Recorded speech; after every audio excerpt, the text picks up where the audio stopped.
نحمد نصلی علی رسول الکریم اما بعد فاعوذ باللہ من الشیطان الرجیم بسم اللہ الرحمن الرحیم۔ ہم صحیح بخاری کر رہے ہیں، کتاب الوضو پر پہنچے ہوئے ہیں، اور آج کا سبق ہے حدیث نمبر 161 سے 66 تک۔ باب الاستنصاری فی الوضوء، باب استنصار کرنے کے بارے میں، وضو میں استنصار کرنا۔ استنصار جو ہے نون سارا سے ہے، جھٹک کر کسی چیز کو پھیلا دینا۔ تو چونکہ پانی، انسان جب ناک میں پانی ڈالتا ہے تو پھر اس پانی کو زور کے ساتھ جھڑکنا جو ہے تاکہ ناک صاف ہو جائے، ٹھیک ہے، اس کو استنصار کہتے ہیں۔ تو باب میں امام بخاری یہ باب بیان کر رہے ہیں کہ ناک کو صاف کرنا بھی وضو میں ضروری ہے، ٹھیک ہے۔ تو یہاں پر یہ ضرورت کیوں محسوس کی کہ یہ اس کو الگ سے واضح، ویسے بھی امام بخاری کا طریقہ ہے کہ ہر چھوٹی چھوٹی چیز کو الگ سے باب باندھتے ہیں۔ ایک حدیث میں اگر زیادہ مسائل ثابت ہوتے ہیں تو اس میں اس حدیث کو الگ الگ باب باندھ کر سارے مسائل کی الگ الگ وضاحت کرتے ہیں، تاکہ کوئی چیز انسان سے رہ نہ جائے کہ اس حدیث میں کوئی مسئلہ تھا اور اس کو انسان نظر انداز کر دیا کسی نے، ٹھیک ہے۔ تو ناک میں پانی چڑھانا، دیکھیں جو ناک میں پانی چڑھانے کا مسئلہ ہے، کلی کرنا، ناک میں پانی چڑھانا، ناک کو جھاڑنا، تو یہ قرآن سے ثابت نہیں ہے یہ حکم، ٹھیک ہے۔ یہ قرآن میں جس آیت میں اللہ سبحانہ تعالیٰ نے وضو کا طریقہ بتایا، اس میں یہ ناک کلی اور ناک صاف کرنے کا ذکر نہیں ہے۔ تو اس وجہ سے کچھ لوگوں نے وضو کے فرائض الگ کر دیے اور وضو کے سنتیں الگ کر دی، لیکن یہ صحیح بات نہیں ہے۔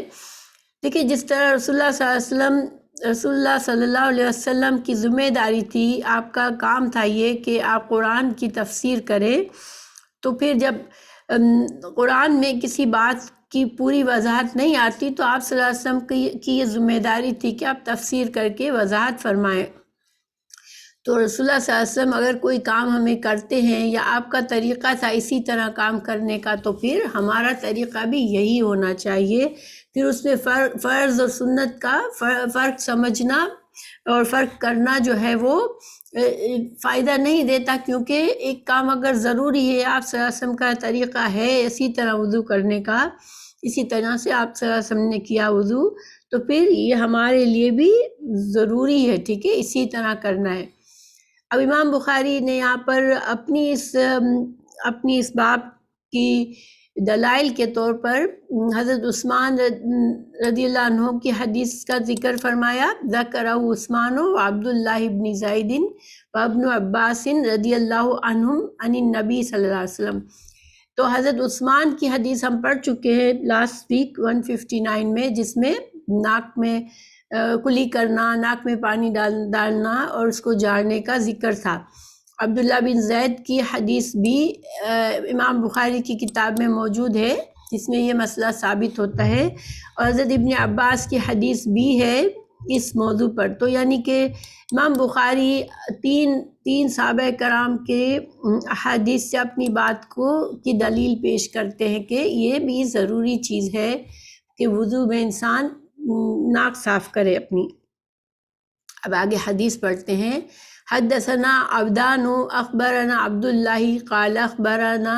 یونس عن الزہری قال اخبرنی ابو ادریس انہ سمع ابا ہریرۃ عن النبی صلی اللہ علیہ وسلم انہ قال من تودع فلیستنصر ومن استجمر فلیؤتر۔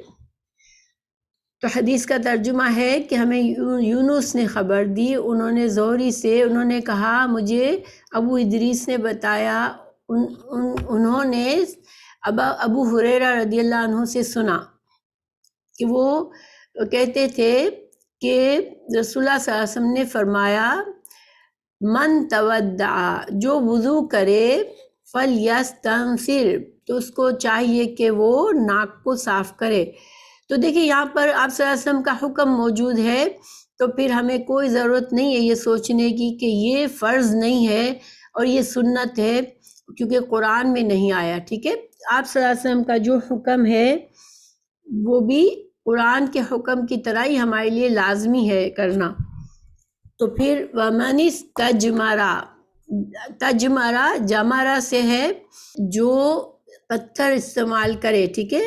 جمرہ پتھر کو کہتے ہیں۔ تو جو پتھر استعمال کرے کیا کرے، فَلْيُؤْتِرْ، تو وہ طاق عدد استعمال کرے۔ اور پتھر استنجا سے مطلب ہے یہاں پر کہ جو استنجا پتھروں سے کرے جو انسان، تو وہ طاق عدد سے کرے۔ حدیث میں کا تعلق باب سے تو یہی ہے کہ آپ صلی اللہ علیہ وسلم نے یہ حکم فرمایا کہ جو وضو کرے اس کو چاہیے کہ وہ ناک صاف کرے، ٹھیک ہے۔ اچھا،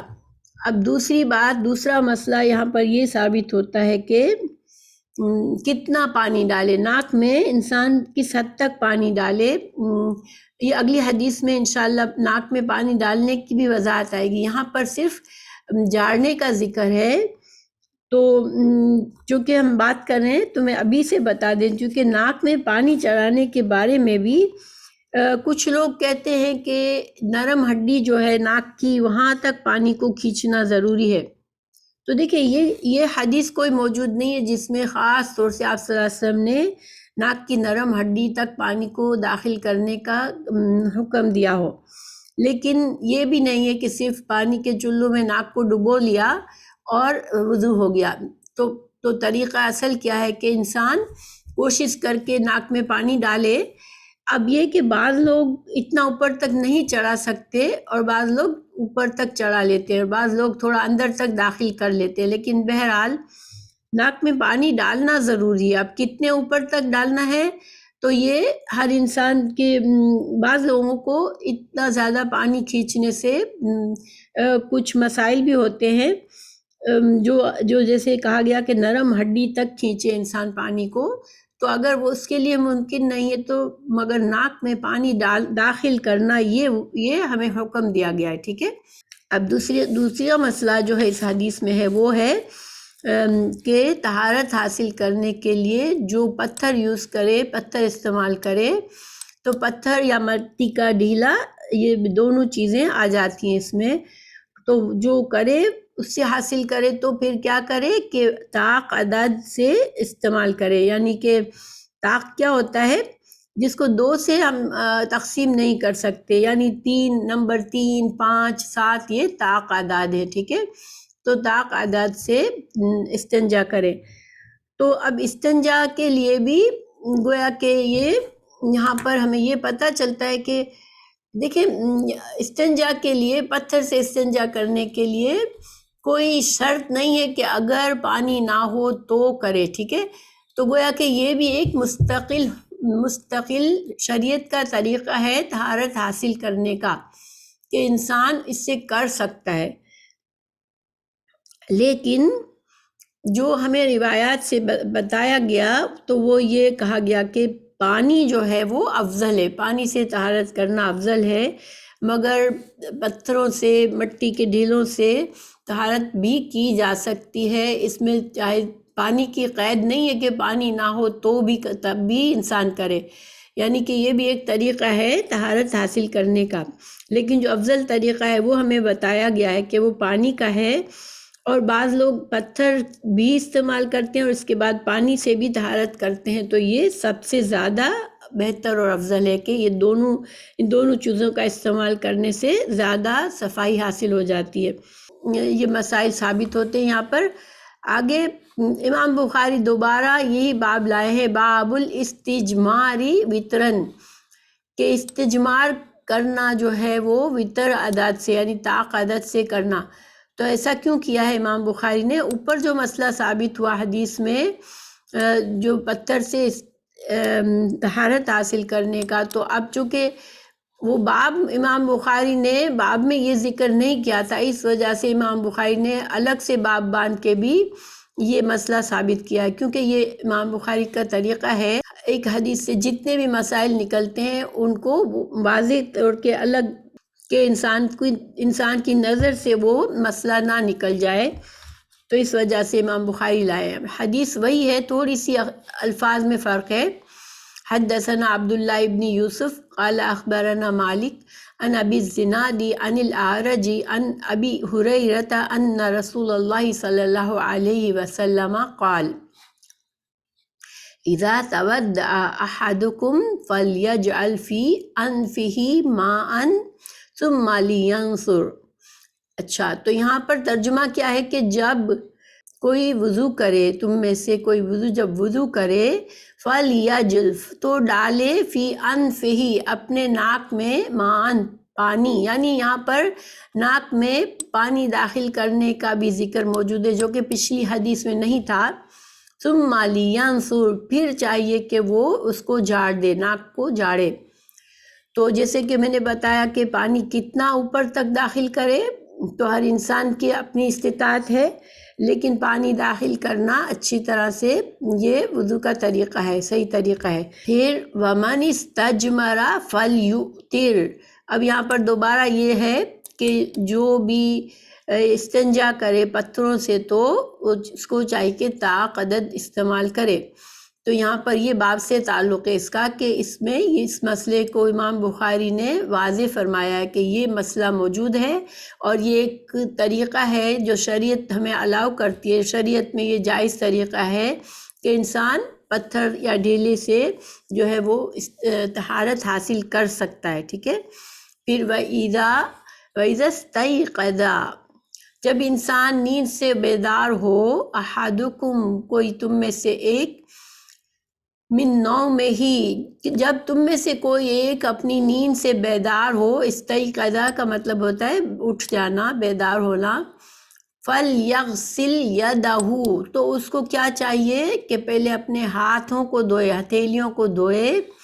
قبل ان يدخلها فی وضوئہ ہاتھوں کو پہلے دھوئے اس کو داخل کرنے سے پہلے، یعنی کہ وضو کے برتن میں جو پانی کا برتن ہے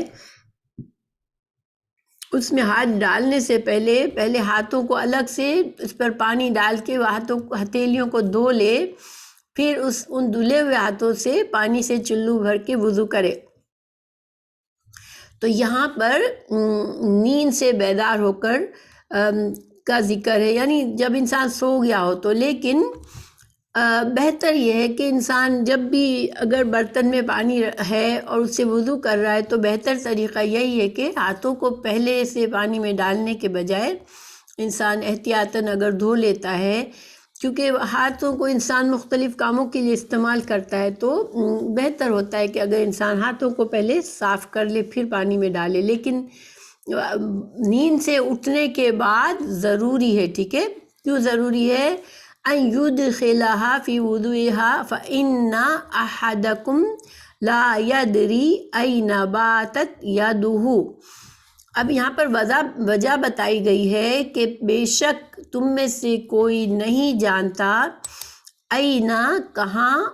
باتت رات گزاری، یدہ اس کے ہاتھ نے، یعنی مطلب کیا ہے کہ جب نیند میں انسان کو یہ احساس نہیں ہوتا کہ اس کا ہاتھ جو ہے وہ کس جگہ پر رہ گیا، تو ہو سکتا ہے کہ ہاتھوں پر کوئی گندگی لگ گئی ہو، انسان کو پسینہ آیا ہوا ہے یا شرمگاہ پہ ہاتھ لگ جائے، تو یہ ساری وجوہات کی بنا پر انسان جب نیند سے بیدار ہو تو ضروری ہے، یعنی کہ اس وقت فرض ہے کہ انسان سیدھے ہاتھ کو فوراً سے وضو کے پانی میں نہ ڈبو دے بلکہ ہتھیلیوں کو دھو لے پہلے اور پھر پانی میں ہاتھ ڈالے۔ لیکن جیسے کہ میں نے بتایا کہ اگر انسان دن میں سو گیا یا پھر کہیں بھی یعنی نہ بھی سویا ہو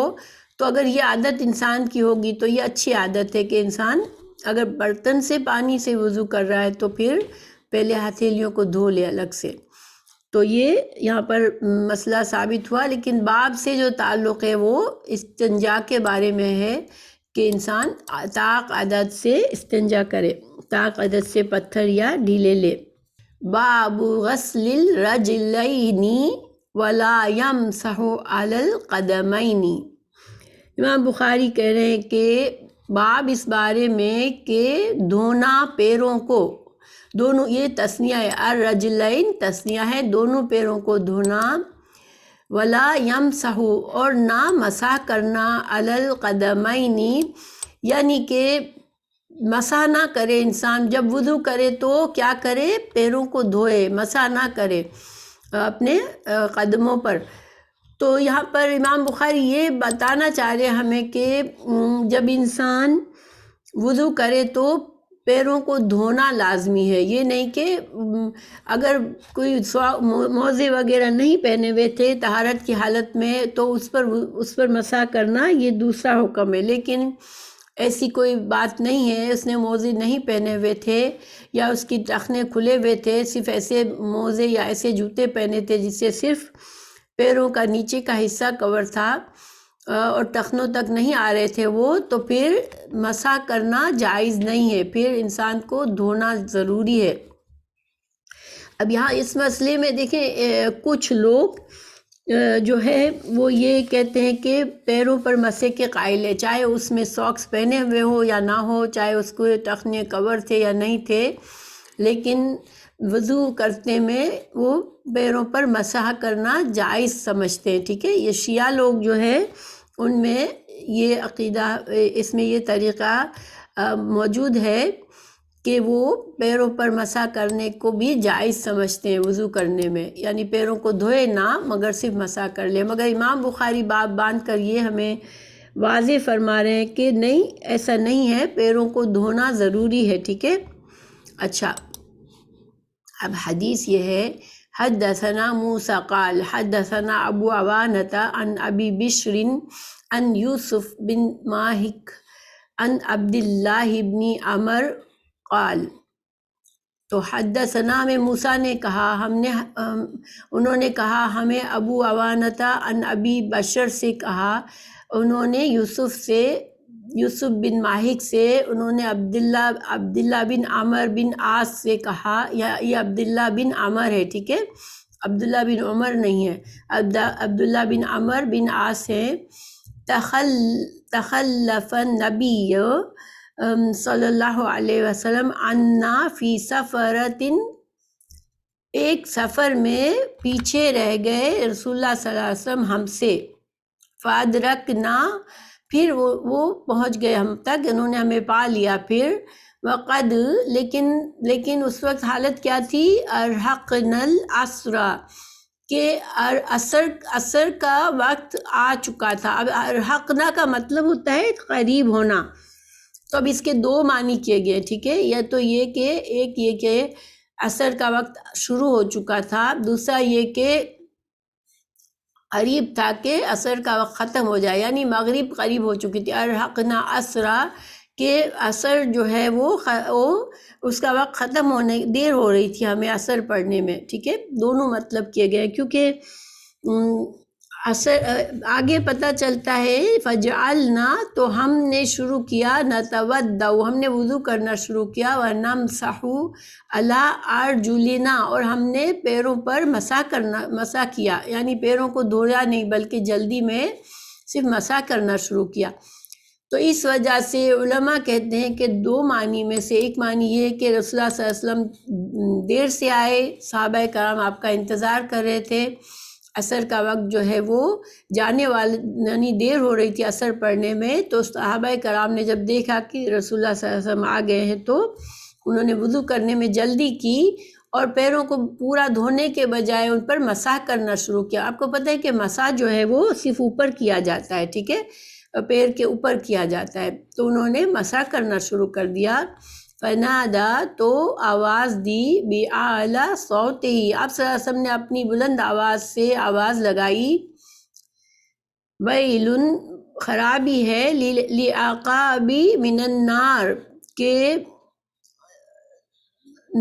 ایڑیوں کے لیے، عقاب کہتے ہیں ایڑیوں کو، ایڑیوں کے لیے آگ کی وعید ہے، ایڑیوں کے لیے آگ کا عذاب ہے، ٹھیک ہے، یعنی کہ آپ صلی اللہ علیہ وسلم نے یہ وعید سنائی کہ جو لوگ وضو میں اچھی طرح سے ایڑیوں کو نہیں دھوئیں گے، خشک چھوڑ دیں گے، تو ان کے لیے آگ کا عذاب ہے۔ دیکھیں یہاں پر یہ بہت ہی شدت کے ساتھ حکم دیا گیا ہے کہ یعنی ایک انسان وضو کر رہا ہے لیکن وضو میں اپنے جسم کے کسی وضو کے اعضاء کو چھوڑ دیتا ہے، خشک چھوڑ دیتا ہے، تو اس کے لیے عذاب کی وعید ہے۔ تو گویا اس سے ہمیں کیا پتہ چلا کہ وضو میں انسان اپنے جو وضو کے اعضاء ہیں ان کو اچھی احتیاط سے دھوئے، کہیں سے خشک نہ رکھے، ٹھیک ہے۔ تو اور دوسری بات یہ کہ مسح کیا تھا انہوں نے صحابہ کرام نے، تو اب مسح کرنے کا الگ حکم موجود ہے، اور اس کے لیے ضروری ہے کہ انسان نے وضو کے حالت میں موزے ایسے پہنے ہوں یا جوتے ایسے پہنے ہوں جو کہ ان کے ٹخنے تک چھپے ہوئے ہو، ٹھیک ہے۔ تو اگر ٹخنے کھلے ہوئے تھے اور پھر وضو ٹوٹا تو پھر وضو پیروں پر مسح صرف نہیں کام چلے گا، پیروں کو دھونا ضروری ہے۔ اور کچھ علماء نے یہ بھی کہا کہ اگر انگوٹھی بھی پہنی ہوئی ہے تو انسان انگوٹھی اگر بہت تنگ ہے، انگلی پر بہت زیادہ چپکی ہوئی ہے، تو پھر انگوٹھی کو ہلا کر بھی انگوٹھی کے نیچے کا جو انگلی کا حصہ ہے اس کو بھی دھونا ضروری سمجھتے تھے کہ وہ کہیں خشک نہ رہ جائے، ٹھیک ہے۔ تو اس سے ہم یہ بھی مسئلہ سمجھ سکتے ہیں کہ اگر عورتوں نے اگر نیل پالش لگائی ہوئی ہے تو وہ بھی نیل پالش کے اوپر بھی وضو نہیں ہوتا، کیونکہ پھر ناخنوں تک پانی نہیں پہنچتا۔ تو اس سے یہ پتہ چلا اس حدیث سے کہ پیر دھونا ضروری ہوتا ہے، صرف مسح سے وضو نہیں ہوتا۔ پھر دوسرے امام بخاری اس حدیث کو پہلے لا چکے ہیں 60 نمبر پر، وہاں پر آپ کتاب العلم میں لائے تھے کہ انسان اگر کوئی بات اہم بات ہے تو اس کو دہرا سکتا ہے، انسان کسی کو اہم بات بتا رہا ہے تو دہرا سکتا ہے، کیونکہ رسول اللہ صلی اللہ علیہ وسلم نے مرتين 2 دفعہ یا 3 دفعہ یہ بات کہی، ٹھیک ہے۔ دوسری بات یہ مسئلہ ثابت کیا امام بخاری نے کہ آواز بلند کسی کو علم کی بات بتانے کی ضرورت پڑ جائے تو بھی بلند آواز کے ساتھ انسان علم کی بات پہنچا دے لوگوں تک۔ اب اگلی حدیث ہے باب المدمدۃ فی الوضوء۔ مدمدہ کہتے ہیں منہ میں پانی ڈال کر اس کو اچھی طرح سے ہلانا، ٹھیک ہے۔ کلی کے لیے پانی جب انسان ڈالتا ہے تو منہ میں پانی کو گھمانا پھرانا، اس کو مدمدہ کہتے ہیں۔ تو باب امام بخاری نے یہ باندھا ہے کہ کلی کرنے میں، کلی کو اچھی طرح کرنا یعنی پانی کو ہلا کر منہ کو صاف کرنا وضو میں، یہ بھی ضروری ہے۔ قالہ ابن عباس و عبداللہ ابن زید، اور امام بخاری یہاں 2 نام دیے ہیں کہ عبداللہ بن عباس کی بھی حدیث موجود ہے اس مسئلے پر، اور عبداللہ بن ابن زید کی بھی حدیث موجود ہے، یعنی کہ امام بخاری اپنی بات کی دلیل پیش کر کے پکا کر رہے ہیں اس کو۔ حدثنا ابو الیمانی قال اخبرنا شعیب عن الزہری قال اخبرنی عطاء بن یزید عن حمران مولا عثمان بن عفان انہ رأى عثمان دعا بوضوء فافرغ۔ یہ حدیث جو ہے نا ہم پڑھ چکے ہیں پچھلے سبق میں، حضرت عثمان کی حدیث ہے رضی اللہ عنہ کی، تو میں یہاں پر صرف ترجمہ کر دیتی ہوں، اس کو ہم پڑھ چکے ہیں کہ حضرت عثمان بن عفان رضی اللہ عنہ نے دعا منگوایا پانی بے وضوء پانی منگوایا وضو کے لیے، فافرغا تو پھر انڈیلا اس کو، علی یدیہ اپنے ہاتھوں پر پانی کو، ہتھیلیوں پر پانی کو انڈیلا، من انائہ برتن سے، فغسلہما پھر ان دونوں کو دھویا، 3 مرات 3 بار اس کو دھویا۔ اور یہاں بھی یہ ثابت ہوتا ہے کہ ہاتھوں کو پانی کے اندر نہیں ڈبویا انہوں نے، حالانکہ یہاں پر یہ ذکر نہیں ہے کہ حضرت عثمان نے نیند سے بیدار ہوئے تھے، ٹھیک ہے۔ اس کو ہاتھوں کو دھویا 3 بار، ثم ادخل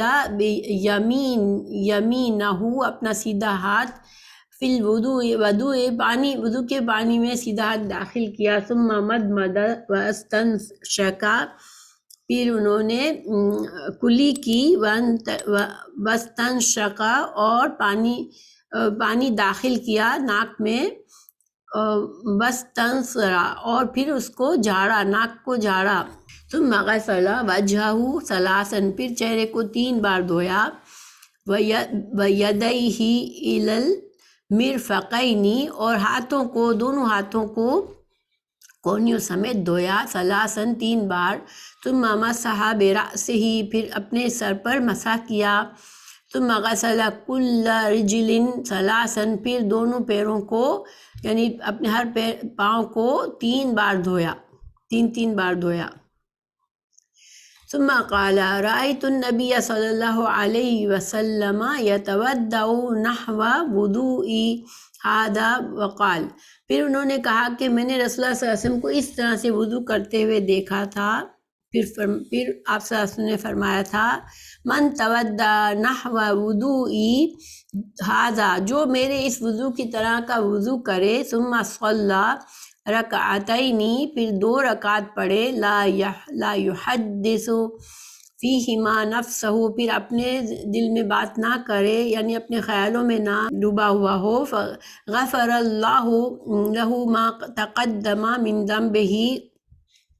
تو جب پوری توجہ سے نماز پڑھے گا تو اللہ سبحانہ تعالیٰ اس کے تمام گناہ معاف فرما دیں گے۔ تو امام بخاری یہاں دوبارہ کیوں لائے ہیں؟ صرف باب یہ الگ سے یہ مسئلہ ثابت کرنے کے لیے، کیونکہ اس میں کلی کا ذکر ہے، تو یہ کہ کلی کرنا بھی لازمی جز ہے وضو کا، یہ بتانے کے لیے۔ اور جیسے میں نے بتایا کہ کچھ لوگ جو ہے اس کو نفل، اس کو سنت سمجھتے ہیں، اور باقی ہاتھ پیروں کو دھونا، منہ کو دھونا فرض سمجھتے ہیں، تو وضو کے سنت اور وضو کے فرض اور اس طرح سے الگ الگ انہوں نے تقسیم کی ہے۔ لیکن جب آپ صلی اللہ علیہ وسلم کا طریقہ وضو ہی یہی تھا تو پھر ہمیں اس تکلف کی ضرورت نہیں رہ جاتی کہ یہ ہم نے وضو کا ابھی سنت ادا کیا یا فرض ادا کیا، ٹھیک ہے؟ یہ امام بخاری ہمیں سمجھا رہے ہیں۔ اگلی حدیث ہے باب غسل العقاب، کہ ایڑیوں کو دھونا بھی ضروری ہے، ٹھیک ہے؟ پیروں کو پوری طرح سے دھونا ضروری ہے۔ وکان ابن سیرین یغسل موضع الخاتم اذا تودع، امام بخاری یہاں پر یہ بتا رہے ہیں کہ ابن سیرین جو کہ ایک عالم تھے، محدث تھے، اور وہ اپنا جب ہاتھ دھوتے تھے وضو میں تو اپنی جو انگوٹھی ہوتی تھی اس کو ہلاتے تھے اور اس کے نیچے پانی پہنچاتے تھے۔ اور امام بخاری کا مقصد یہاں یہی ہے کہ اس وضو میں جو بھی وضو کے اعضاء ہیں ان کو دھونا لازم ہے۔ پیروں کو مسح کر کے انسان وضو نہیں کر سکتا انلیس کے جو مسح کی شرائط ہے اس کے علاوہ۔ حدثنا آدم بن ابی ایاس قال حدثنا شعبة قال حدثنا محمد بن زیاد قال سمعت ابا هريرة وكان يمر بنا والناس يتودعون من المطهرة، ہمیں آدم نے بیان کیا، ان سے ابی ایاس نے، قال ان سے شعبہ نے بیان کیا، قال انہوں نے کہا ہم کو محمد ابن زیاد نے بیان کیا، انہوں نے کہا سمعت ابا ہریرہ، میں نے سنا ابو ہریرہ رضی اللہ عنہ کو، وہ کیا کر رہے تھے؟ وکان یمر بنا، وہ ہمارے قریب سے گزرے، یعنی کہ ابو ہریرہ رضی اللہ عنہ ان کے قریب سے گزرے تو انہوں نے دیکھا کہ والناس یتودعون من المطہرۃ، کہ لوگ وضو کر رہے تھے اپنے مطہرۃ کہتے ہیں لوٹے کو، ٹھیک ہے؟ یہ وضو کے لیے عام برتن سے زیادہ فائدہ مند ہے کیونکہ اس میں پانی کو اچھی طرح سے انسان تھوڑا تھوڑا نکال سکتا ہے، تو لوٹے سے وضو کرنا ثابت ہوا یہاں پر۔ قال اسبغ الوضوء، انہوں نے کہا حضرت ابو ہریرہ نے کہ اچھی طرح سے وضو کرو، فإن ابا القاسم، کہ حضرت ابو القاسم آپ صلی اللہ علیہ وسلم کی کنیت تھی، تو حضرت ابو القاسم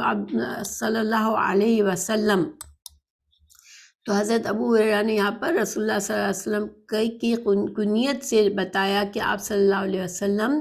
نے فرمایا ویل للعقاب من النار، کہ خشک ایڑیوں کے لیے آگ کی وعید ہے۔ تو یہاں پر مقصد یہی ہے امام بخاری کا کہ وضو کے جو بھی اعضاء ہیں وہ ان کو گیلا کرنا، ان کو دھونا ضروری ہے، ٹھیک ہے؟ اب ہمیں بعض اوقات ایسا لگتا ہے کہ امام بخاری ریپیٹ کر رہے ہیں چیزیں، لیکن جیسا کہ بتایا میں نے کہ مقصد یہ ہے کہ امام بخاری ایک ایک حدیث کے ایک ایک جو بھی مسائل ہوتے ہیں ان پر زور دے کر ان کو الگ الگ واضح کرتے ہیں، چاہے ان کو وہ دہراتے ہیں احادیث کو، مگر تاکہ انسان پورے ہر تمام مسائل کو اچھی طرح سے پڑھنے والے کے ذہن نشین ہو جائے، ٹھیک ہے۔ تو پھر آگے ہے باب غسل الرجلین فی النعلین ولا یمسح علی النعلین۔ اب امام بخاری کہہ رہے ہیں کہ اگر پیروں میں جوتے پہنے ہوئے ہوں، نعل پہنے ہوئے ہوں، تو پھر جوتوں پر مسح نہ کرے انسان، بلکہ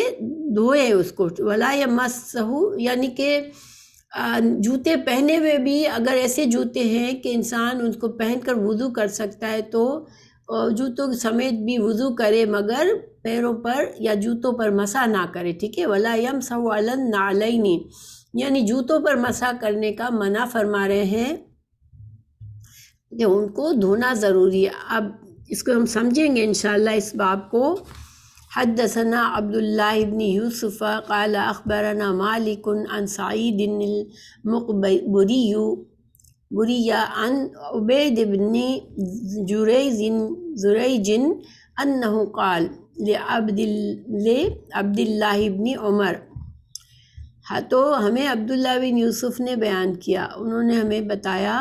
کہ مالک نے ان کو خبر دی اور انہوں نے سعید المقبری سے بتایا کہ عبید بن جریج جو ہیں انہوں نے عبداللہ بن عمر سے کہا، ٹھیک ہے، کیا کہا؟ یا ابا عبد الرحمن، یا عبد الرحمن، ابو عبد الرحمن جو تھی یہ حضرت عبداللہ بن عمر کی کنیت تھی، ٹھیک ہے۔ تو انہوں نے کہا یا ابو عبد الرحمن رأیتک تصنع اربعا لم ارى احدا من اصحابک یصنعها۔ انہوں نے کہا کہ اے ابو عبد الرحمن، میں نے آپ کو 4 کام کرتے ہوئے دیکھا ہے جو کہ میں نے آپ کے ساتھیوں کو نہیں دیکھا اس طرح کرتے ہوئے، ٹھیک ہے۔ تو قالا، انہوں نے کہا وما ہیا یا ابن جریج، کہ وہ کیا باتیں ہیں اے ابن جریج، یعنی حضرت عبداللہ بن عمر نے ابن جریج جو تھے ان کے شاگرد تھے، ان سے کہا کہ آپ کس بات، کون سی باتیں ہیں؟ قالا، انہوں نے کہا رأیتک لا تمس من الارکان الا الیمانیین اچھا، تو انہوں نے پہلی بات کیا کہی کہ میں نے آپ کو دیکھا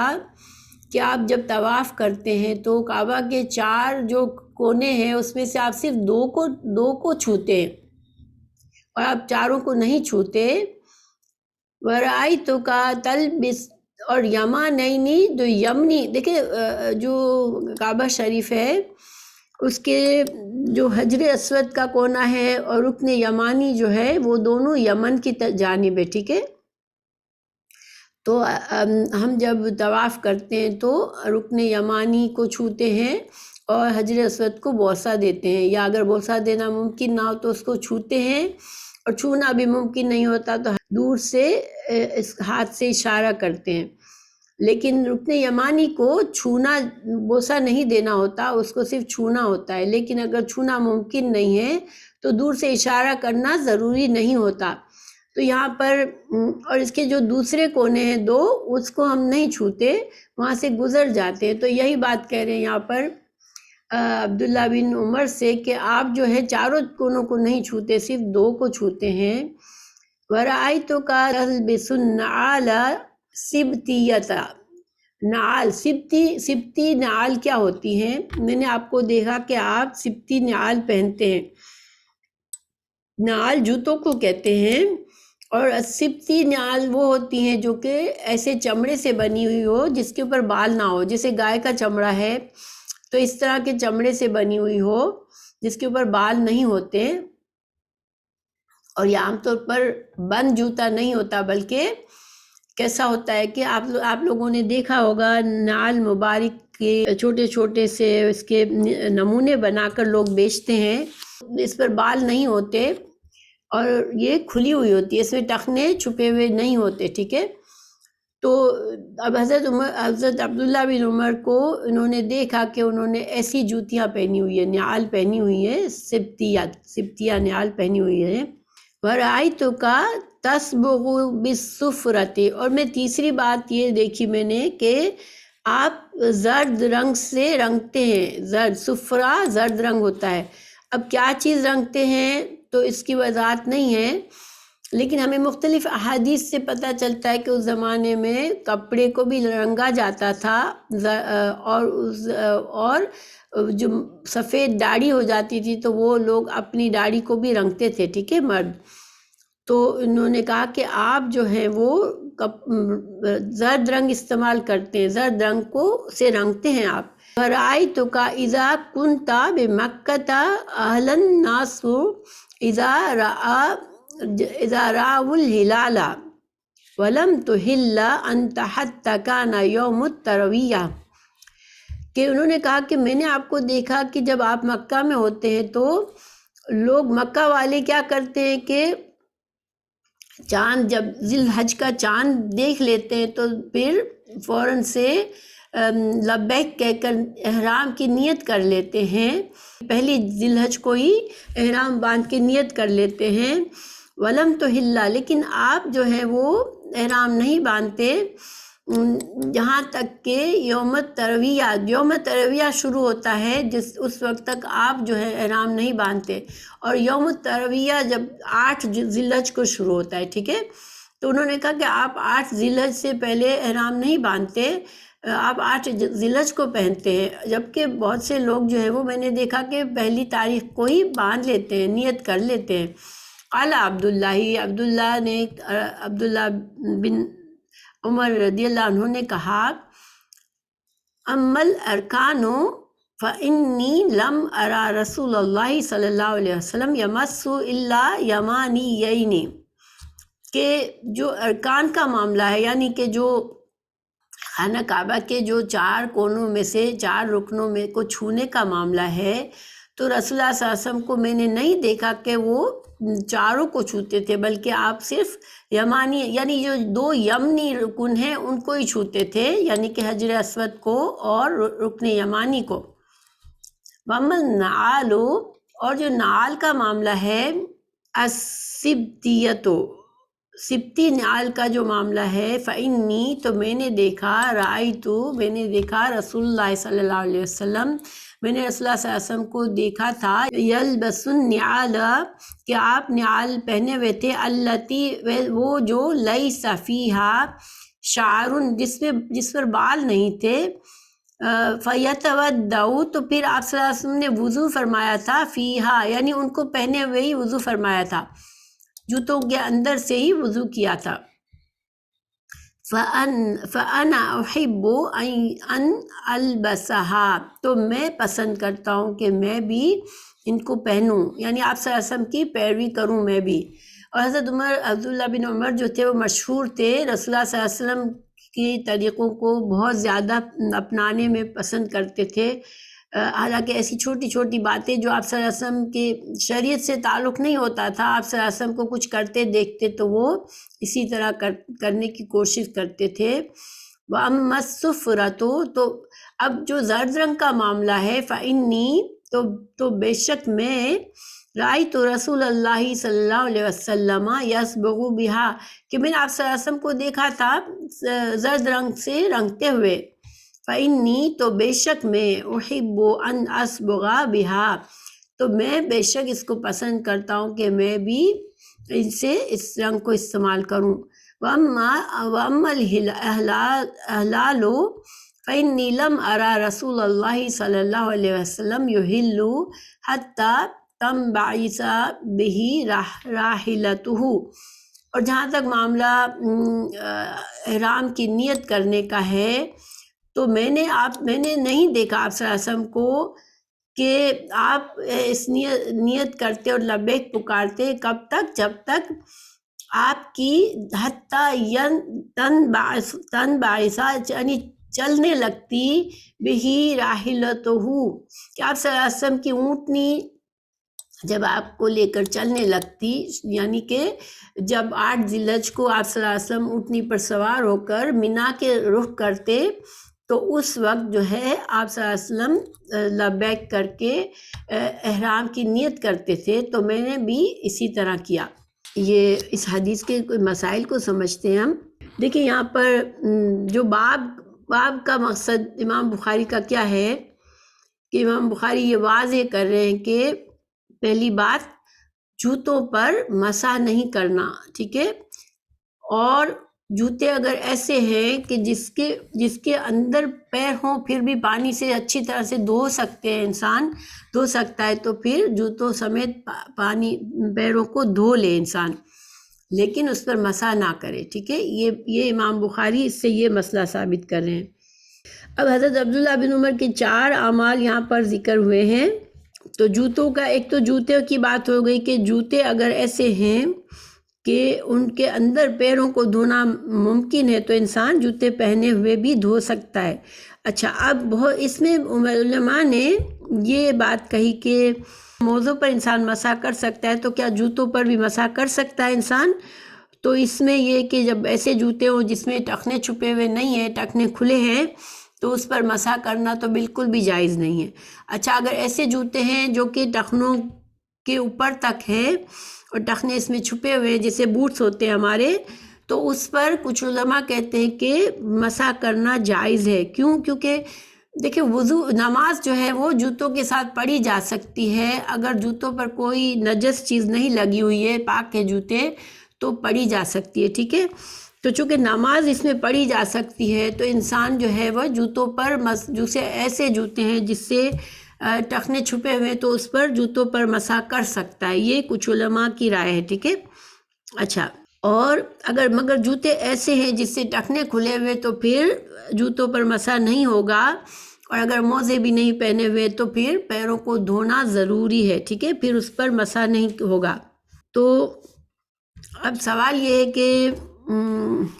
کیا ہم ایسے کر سکتے ہیں جوتوں پر؟ تو دیکھیں یہاں پر صرف مسئلہ یہ ہے، احتیاط یہ ہے کہ جوتوں پر نجس کوئی چیز لگی ہے یا نہیں ہے اس کا اندازہ کرنا مشکل ہوتا ہے۔ انسان جب چلتا ہے تو اسے کیسی زمین پر چل رہا ہے، کچھ گندگی پڑی ہوئی ہے زمین پر یا نہیں، بعض اوقات اسے احساس نہیں ہوتا۔ لیکن اگر انسان کانشیس ہے اور ایسے سفر میں ہے جہاں پر جوتے اتارنا بھی مشکل ہے، ایسے جوتے پہنے ہوئے ہیں، اور تو پھر پیر اگر پاک ہے یا مٹی سے اس کو پاک کر لے جوتوں کو، تو جوتوں کے ساتھ انسان مسح بھی کرے گا، پھر مسح کر کے چونکہ مسح جوتوں پر کیا ہے تو پھر جوتے پہن کر ہی نماز بھی پڑھنی پڑے گی۔ باب سے اس کتاب الوضو سے اس کا یہی تعلق ہے صرف، ٹھیک ہے، کہ پیروں کو دھونا لازمی ہے۔ اگر ٹخنے کھلے ہوئے تو پھر ہر حال میں پیروں کو دھونا ہے، چاہے جوتے تھے چاہے موزے تھے۔ اور جوتے اگر ایسے ہیں جو کہ جن پہ کھلے ہوئے جوتے ہیں، چپلیں پہنی ہوئی ہیں، تو ان پر وضو کا پانی ڈال کے اچھی طرح سے اگر پیر دھل سکتے ہیں تو جوتے اتارے بغیر بھی وضو کیا جا سکتا ہے۔ اچھا، اب دوسرے کچھ مسائل اس میں ہے اس حدیث میں، جس کی زیادہ وضاحت تو انشاءاللہ امام بخاری اس حدیث کو ان ابواب میں لا کر کریں گے، ٹھیک ہے۔ لیکن ہمیں تھوڑا سا سمجھنے کے لیے میں آپ لوگوں کو بتاتی ہوں کہ جب انسان طواف کرتا ہے تو رکن یمانی کو چھوتا ہے اور حجر اسود کو بوسہ دیتا ہے اگر ممکن ہوتا ہے، نہیں ممکن تو صرف چھو لیتا ہے، لیکن جو دوسرے 2 ارکان ہیں اس کو کچھ نہیں کرنا، وہاں سے انسان گزر جاتا ہے، ٹھیک ہے۔ تو ایک تو یہ مسئلہ ہمیں پتہ چلا۔ اچھا، زرد رنگ کا جو مسئلہ ہے تو اس میں اختلافی مسئلہ ہے یہ۔ یہاں پر حضرت عبداللہ بن عمر کہتے ہیں کہ مرد جو ہے وہ زرد رنگ کے یا تو کپڑا پہن سکتا ہے یا زرد رنگ کی داڑھی کر سکتا ہے، رنگ سکتا ہے۔ لیکن ایک اور حدیث موجود ہے،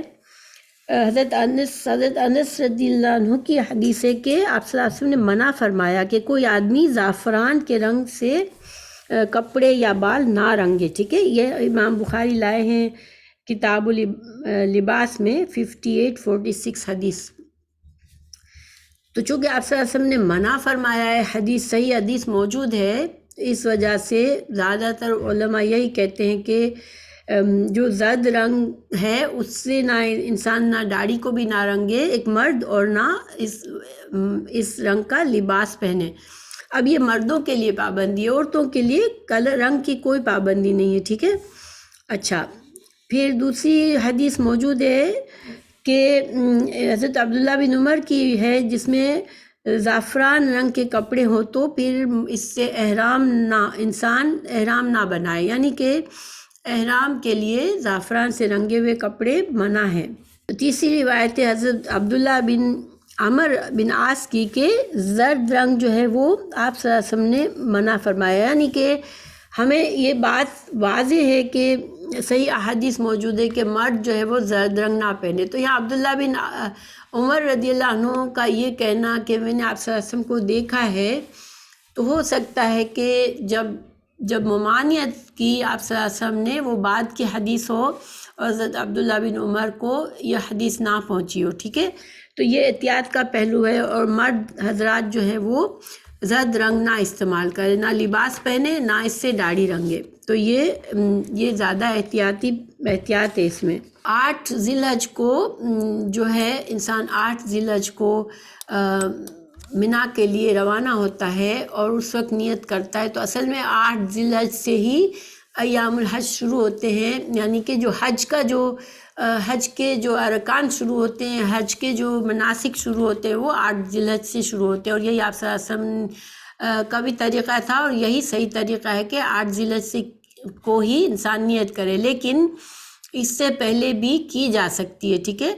مکہ کے جو لوگ ہیں ان کے لیے چونکہ وہ دور سے نہیں جا رہے، اب جب انسان کہیں دور سے آ رہا ہے تو جب وہ اپنے میقات پر گزرتا ہے تو ہو سکتا ہے وہ میقات پر 8 سے پہلے جب بھی وہ گزرے گا تو اپنے میقات سے پہلے نیت کرے گا، لیکن جو مکہ کے لوگ ہیں وہ 8 ذی الحج کو کریں اور منا کے لیے روانہ ہو جائے، تو یہ صحیح طریقہ ہے۔ اب